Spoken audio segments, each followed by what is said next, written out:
Night 18. Oolana returns from their first merged tribal council, and Nicola, Iran, and Cindy chat right away. It's very evident to Iran and Nicola that Cindy flipped on them, so they ask her why she sided with Tatakai. Cindy says she can't trust a tight X-tribe, in this case being Rebu, since there were 5 of them. Nicola says that they weren't even a tight 5 since Orniel wasn't working with them. It would have been great for both Rebu and Tabra to pick people off and fight it out at Final 8. Cindy shrugs and says for half of the game, she had trust in Sierra, so she wasn't going to risk losing her so soon. Unhappy with the reasoning, Iran and Nicola find Zonathan and talk to him about what they could do next tribal. Zonathan says at this point, it's 8 against 3, and if he can use his idol correctly on one of the 3 of them, they will remain in the game. But, Nicola says the other side will probably just split their votes to prevent an idol from getting one of them out. Iran says they'll just have to work on their social connections with people and convince them they are now better free agents for their games rather than Sierra and Marvin. Meanwhile, Annette, Sierra, and Avery Lee chat about the last vote. Annette claims she was the one vote on Nicola in the case people used their idols. Sierra says she should have notified them ahead of time because it confused their alliance for a moment. Annette doesn't see how something like that would confuse the group if it's a vote for the other side to go, so Sierra explains that if she truly worried about an idol play, she should have warned the others so they could all split the vote together. Annette thinks that would have been risky, considering that this tribal was the first time their alliance was truly tested. After their conversation, Avery Lee pulls Sierra aside, pissed at how she was talking to Annette. She tells Sierra this is exactly how you do not talk to allies. Sierra doesn't see what she did wrong, so Avery Lee tells her to stop questioning the alliance's moves because that causes people to flip on you. Sierra tells her she's overplaying and needs to chill out for a bit. Avery Lee says she needs some time on her own and storms off. Soon after, Sierra finds Cindy and they both have a laugh because they feel stronger than before. Cindy thinks this last vote really solidified their major alliance and that the pecking order is pretty much set. Iran goes first, then Nicola, then Zonathan, then Orniel. Sierra thinks Annette should go once Orniel goes because she's in the same boat as Orniel in her eyes, one that isn't the most trustworthy. Cindy says that's something they can consider once they get rid of Rebu. It's now day 19, and it's time for the next reward challenge. In this challenge, everyone will be in their own lane and must shape a bonsai tree. Once finished, carve a pumpkin out fully at the pumpkin carving station. The first person to complete both tasks the fastest will win reward. Justin lets everyone know to brace themselves, as this reward will be an iconic one. He then yells out for some people to come in, and all 11 castaways see 3 people walking towards them. It turns out that the 3 past winners have come to visit. Justin introduces Hannah, Drake, and Lizzie. Most people recognize them, but others have no idea who they are, including Zonathan, who thinks they are joining the game as players. Nicola, who hears this, dies laughing and tells him they are legends. Justin turns to Nicola and asks her if she recognizes these 3. She says she does and that she's starstruck by this moment. Justin then explains that whoever wins this challenge will have the honor of talking with these 3, getting game advice and hanging out with them. Plus, the winner will also get an advantage in tomorrow's immunity challenge, so the stakes are pretty high for this one. All 11 players prepare for the challenge and it officially begins. They all begin shaping their bonsai trees. It doesn't take long for everyone to finish roughly at the same time. They all move on to the pumpkin carving portion. Sierra and Iran have a nice lead while everyone else struggles to carve their pumpkin. After some time, Iran finishes right before Sierra, winning herself the reward challenge. She celebrates and goes over to Justin to hug him. Justin congratulates her and lets her know she can head over to the 3 winners and go to a nice location for the 4 of them to hang out. He also reminds her that tomorrow, she'll get an advantage in the immunity challenge. Everyone else heads out while Iran says hello to the 3 winners. All 4 of them head out. At the reward, Iran sits down with Hannah, Drake, and Lizzie. She introduces herself to them, explaining that she's a recent fan of the show. Lizzie asks her to explain her game so far so they get a better understanding of how she plays the game. Iran explains that she played this whole game under the radar up to this point. Now, she's exposed on the outs with her ex-tribe, and she understands she'll have to play much more socially. She notes that it's currently 8 against 3, even though there are technically 4 original Rebu. That's because one of them, being Orneal, has flipped to the other side. Drake then tells her she's on the right path to recovery so far and adds that she needs to appease the players playing in the middle. Iran says the middle is the ex-Stabber tribe, but they sided with Teptakai last night. Lizzie then asks her if she knows who the core is from the other side. Iran says that Sierra, Marvin, and Cindy seem to be the core trio running the tribe. Lizzie then says she'll need to work around those 3 and get the others to flip on them. She tells her to make it seem like they are going to take each other over the rest, and that if they do not flip on them now, nobody may have the courage to do so down the line. Hannah then comments on her situation. She tells Iran she could mimic her own style of game back in Season 1. She lost her own best ally right before merge, similarly to Iran, who lost one of her good allies at the first merge vote. After that, she was able to socialize with people and keep them close to her. Doing so means others will be prioritized as targets over her. Iran asks if the 3 of them think she should focus on making the target Nicola and Jonathan so she doesn't go home yet, but Hannah says she should use them as her solid numbers so she could flip 3 more people onto her side. Iran then thanks the 3 of them for this strategy session. Lizzie offers them all to have one final moment of fun by dancing to some music. Iran immediately jumps up and says she's ready, so the 4 of them perform some wild dances. With the fun coming to an end, Iran says her goodbyes and heads back to camp. On Oolana, Iran returns to camp after having a great time with the past 3 Survivor winners. She lets everyone know they can search her pockets if they do not trust that she came back empty-handed. All she says about the reward is that she got a lot of advice in terms of how to play socially and strategically. She doesn't mention anything about her mentioning the tribe dynamics and getting much more in-depth advice from them. Iran later chats with Nicola and Avery Lee. Iran tells them she doesn't want there to be a steamroll in the game and understands there's a core structure within the majority alliance. Avery Lee says she's aware there are people who will likely have control down the road, such as Sierra, Marvin, and even Cindy. Iran says they can reverse this control by taking one of them out tomorrow night, and Avery Lee says she will join them if the numbers are there to pull off the move.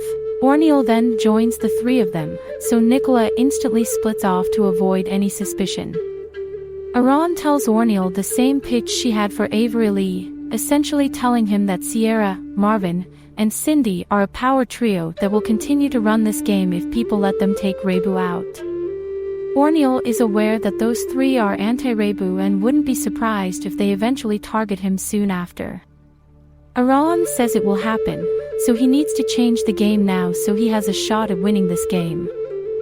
Sierra then intrudes their conversation from behind and they stop talking about game. Meanwhile, Marvin, Cindy, Annette, Bane, and Antonio all chat about the vote tomorrow. Annette wonders if they should split the vote this time since there are 8 of them and only 3 on the bottom. Marvin doesn't think it's really needed right now because he doesn't believe any of them have the merge idol. Plus, he doesn't trust Orneal, and he could easily flip on the alliance. Therefore, a split would be pointless for them. Cindy asks if they think Iran should be their primary target with Nicola as plan B in the case Iran wins immunity, and they all seem down for that. After that conversation, Nicola finds Annette and tries to pitch to her why she should flip on the majority alliance. She tells her that Sierra and Marvin will likely try to take her out in a few tribals. Annette says she's really unsure if flipping makes sense for her game because she's in a very good spot right now. She believes flipping will ruin that great position she's in, but Nicola warns her she's making the wrong call. Night 19 arrives, and Nicola talks with Cindy to see where she's currently at. Cindy truthfully tells her that it's one of the Reibu going home tomorrow. She tells her she still wants to work with her and even fills her in that she's not the target for the majority right now.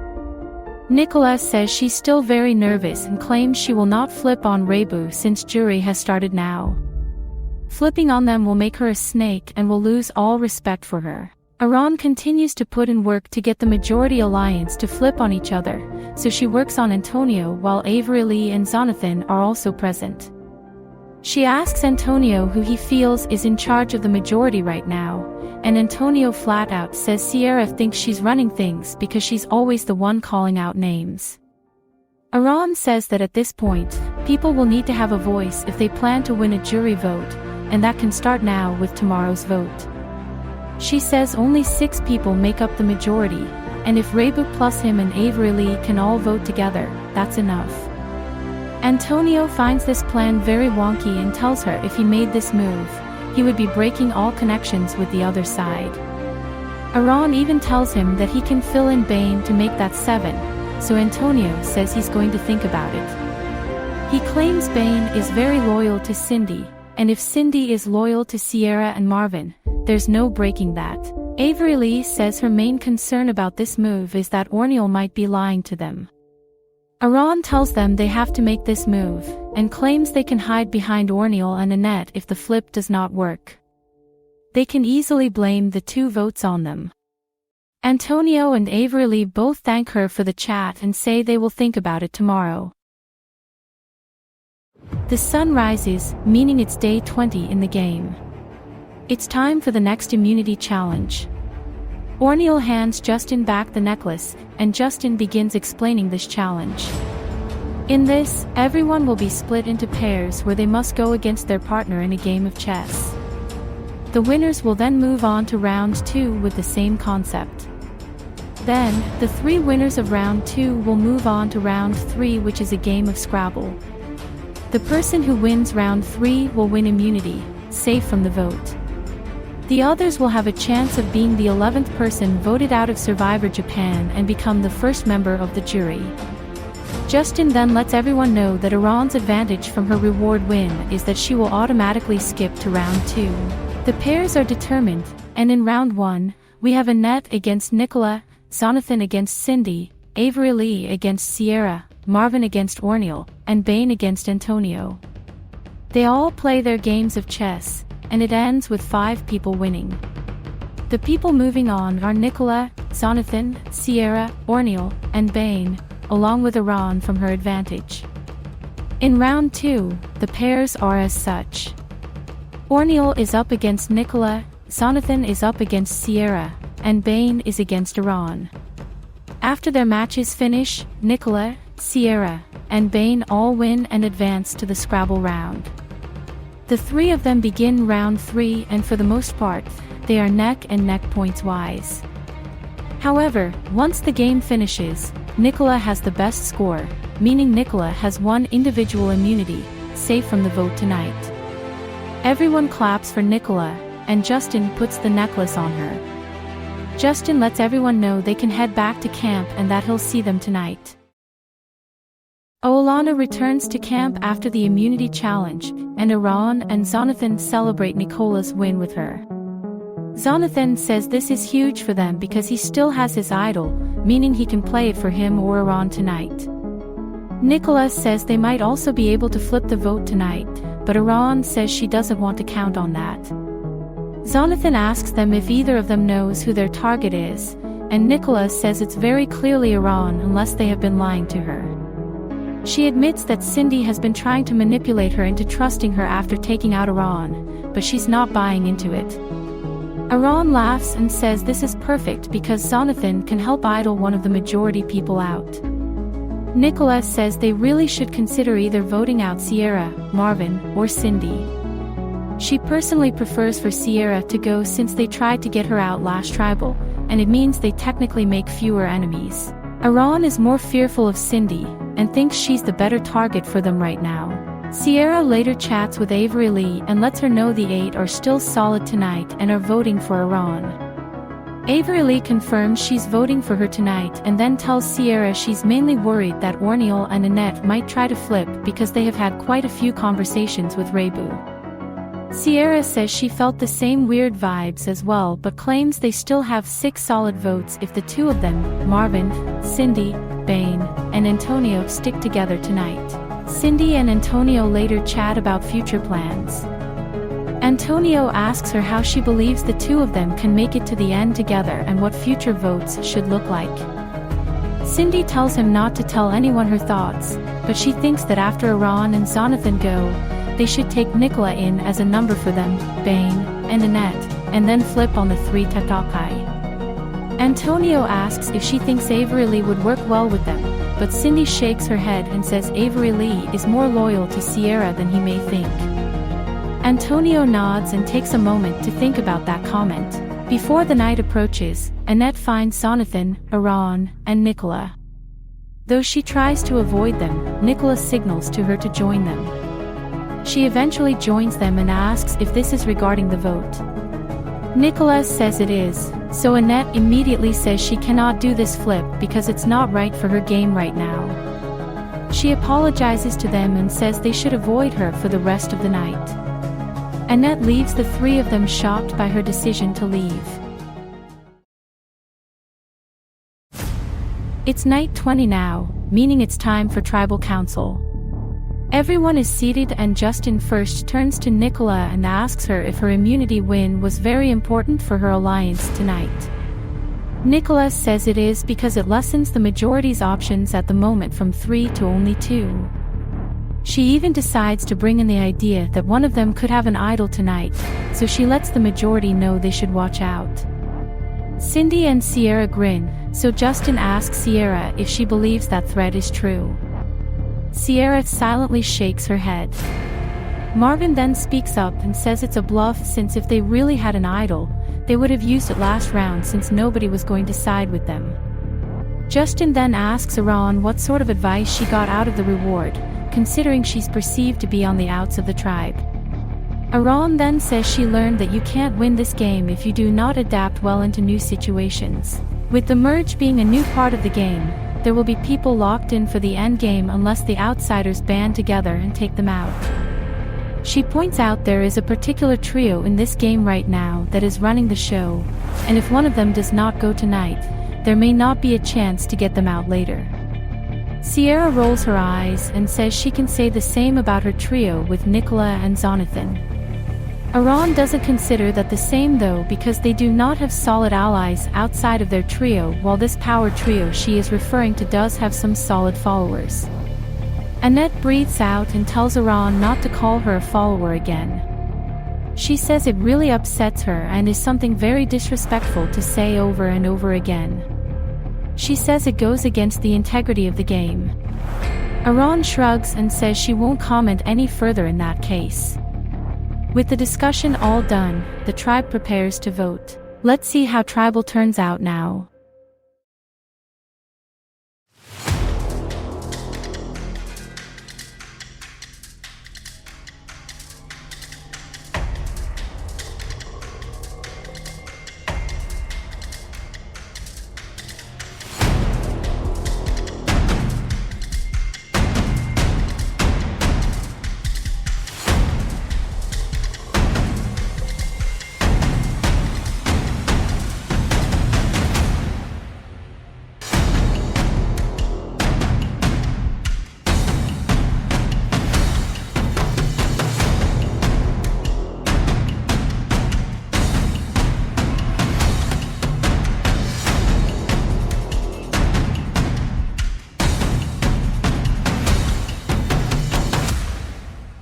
I'll tally the votes.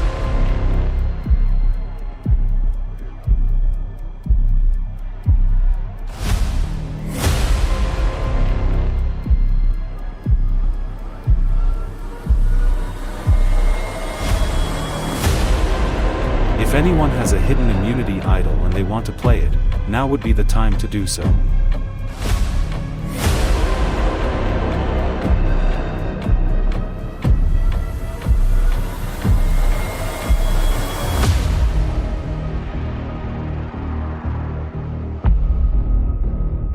Jonathan has decided to play his hidden immunity idol tonight, and he tells everyone that he's not about to let this merge become a steamroll. He plays his idol for Iran. Any votes for Iran tonight will not count. I'll read the votes. First vote. Iran. Does not count.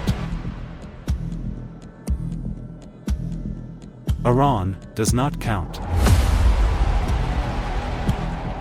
Iran does not count. Iran does not count. That's 4 votes. Iran, all do not count. Iran does not count. Cindy. That's 1 vote. Cindy.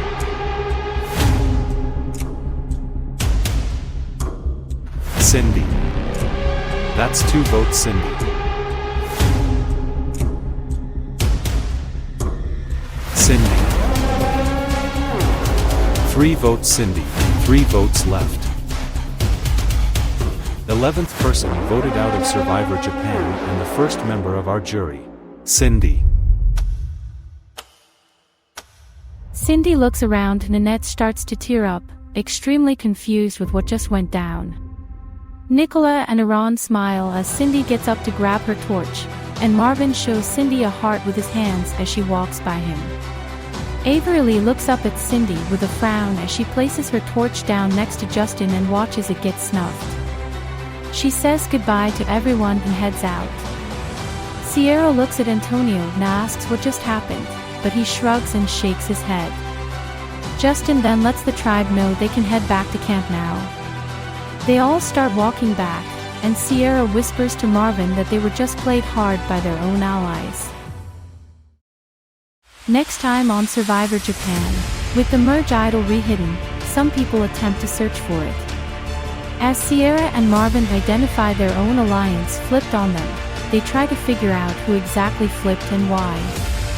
Plus, with Antonio and Avery part of the Cindy blindside, will they have to pay the price after the game presents the split tribes twist? That's right, 2 people will be heading to jury next after the tribe splits into 2 groups. Find out all the fun and chaos on next episode this Thursday. Cindy's final thoughts. Cindy is pretty sure Sierra, Marvin, and Avery flipped on Tabra tonight and likely struck a deal with Rebu since that's the only thing that adds up right now. As the first juror, Cindy understands she has a major role as she gets to influence the jury, which slowly begins to grow. At this point, she's all for Bane and Antonio winning the season, and if not them, she wants Sierra to win as her game is still respectable.